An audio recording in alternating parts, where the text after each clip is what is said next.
मित्रों, रविवार का सुबह का अभिवादन। और स्पंदन की आज की कड़ी में मैं आपके सामने लेकर आ रहा हूँ कैसे जिएंगे अपनी बाकी ज़िंदगी। एक डॉक्टर थे, वे बहुत ही होशियार थे। उनके बारे में यह कहा जाता था कि वह मौत के मुंह से भी बीमार व्यक्ति को वापस ले आते थे। लेकिन डॉक्टर साहब की एक विशेषता थी कि उनके पास जो भी मरीज आता था वे उनसे एक फॉर्म भरवाते थे।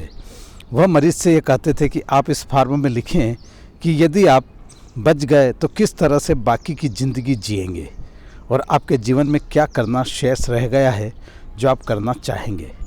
सभी मरीज अपने अपने मन की बात कुछ इस प्रकार से लिखते हैं। अगर मैं बच गया तो अपने परिवार के साथ अपना समय बिताऊंगा। मैं अपने पुत्र और पुत्री की संतानों के साथ जी भरकर खेलूंगा। किसी ने जी भरकर पर्यटन घूमने का शौक पूरा करने के बारे में लिखा। किसी ने तो यह भी लिखा कि मेरे द्वारा ज़िंदगी में यदि किसी को ठेस पहुंची हो तो मैं उससे माफ़ी मांगूंगा। किसी ने लिखा कि मैं अपनी ज़िंदगी में मुस्कुराना बढ़ा दूंगा।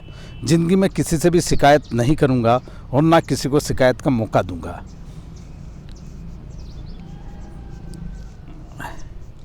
किसी का भी मन न दुखे, मैं ऐसा काम करूंगा।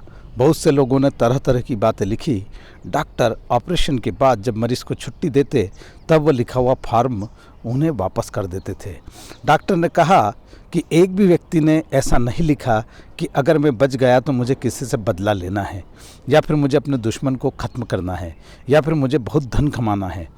डॉक्टर ने मरीजों से प्रश्न किया कि जब आप स्वस्थ थे तब आपने इस तरह का जीवन क्यों नहीं जिया?